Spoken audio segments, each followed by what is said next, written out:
Hi, imagine you are waking up in the morning and you are opening your office laptop and you are getting an email that your role is no longer exist in this organization. What will be your reaction? Definitely this will be stressful for any of the person who is getting laid off.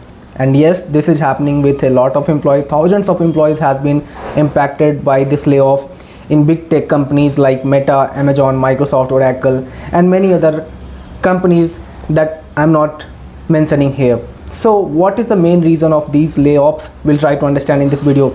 Are they running out of money or reason is something else? Because we can see they are making billions of dollars. So why they are laying off people? Is AI is the reason? That's why people are getting laid off, or a story is something else that we don't know. We'll try to understand these things in this video. So be in this video till the end and we'll try to understand each and everything, why layoff is happening, if someone is facing similar kind of thing, how we should be ready for that, and we'll try to be clear with things that is going in the market. So let's start this video.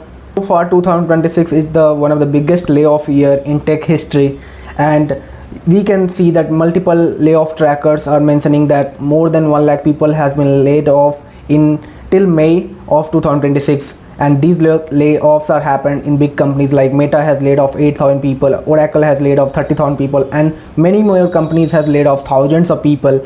So let's try to understand why companies are laying off their employees. Many people are thinking that layoff reason is recession, AI, but the major reason is that nowadays big companies are now investing in AI infrastructure like data centers, GPU, AI models. Those things are coming in the market and they are trying to invest heavily in that, and for that they need billions of dollars. And the reason is that if they are investing there, they have to cut their budget from somewhere else. That is why they are laying off their employees in the company. Yes, this is the biggest reason. Other people are thinking like, if your performance is not good, that's why you are getting laid off. No, that is not the reason nowadays. Performance is one factor of layoff, but biggest reason is that huge amount of money they are investing in the AI infrastructure to develop their models, LLMs. Those things are coming and they want to invest heavily so that in future they can make revenue from those AI models. Yes, this is the biggest reason. And also, as I mentioned, performance of employee. What is your current CTC?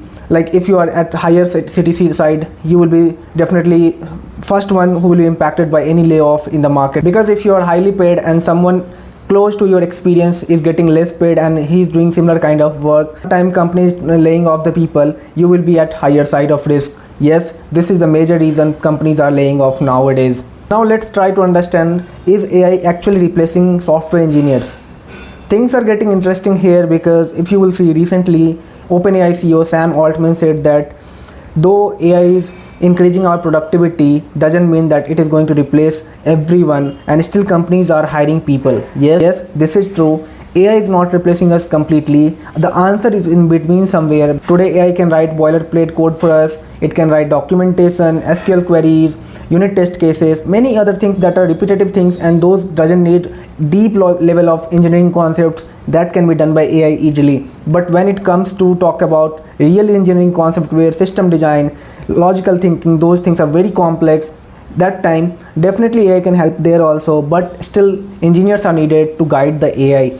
Then who is at most risk is the main question. Like if someone is working in IT industry, which kind of people are at most risk because of AI? If someone is doing manual testing, they are doing basic support level of jobs, or someone is writing simple codes like UI features enhancing, like here and there some changes in the UI, or like very small jobs that can be done by AI, those are repetitive jobs. Yes, those kind of people can be replaced by AI easily nowadays. And if you will see, many people like them has been already replaced by AI, because nowadays someone who is having strong backend knowledge like system design, having logical thinking, good data structure, solving problem solving skills, those people are still surviving in the IT industry. But someone who is not having these kind of skills, for them it is very difficult to survive in this current AI era. Because if you will see, people are now struggling to get a job once they are getting laid off, because they were doing these kind of jobs like manual testing, data entry jobs, support roles, and these are now being handled by AI. So yes, it is challenging time for everyone, and if someone is coming in this situation, we have to be very ready. We have to make our skills strong, so that if at any point of time if we are getting laid off, our skill set should be matched with the current market standard. We should be able to adapt AI things, because if we are not adapting AI related things, how to utilize our AI productivity? If someone is doing a thing which is taking 1 day, can I do that in half day? That doesn't mean that we are compromising with the productivity of quality of code or something. Like if someone is doing a half day and then it went to production, and our code is failing, or some disaster is happening, in that case that is not productivity, that is like disaster for any engineering team. So we have to be productive, we have to do something in short amount of time, but we have to take care of, like, okay, we are doing something that is not going to hamper the application or any workflow. So yes, in the project time we have to think, or we have to learn things related to AI, as well as we have to be smart, so that at any point of time we are getting laid off, then we should be ready for these kind of situation. So if you have any doubts, or if you want to learn anything, please let me know. I'll create a video on that, and I will definitely try to help you guys from my understanding, because I have been in IT industry for last 4 years. So I'm a mid-level of engineer. I am not very senior to the IT industry, but yes, being in IT for 4 years is not a small amount of time. So yes, I know how things are going in the market, and yes, I'm still learning, because I'm also learning things which can help me to grow. And so I hope this video will help you guys who is getting laid off, why they are getting laid off, and how we should be ready for any kind of situation that is we are not expecting, but it can happen in present time. Thank you for watching this video. Till then, bye bye.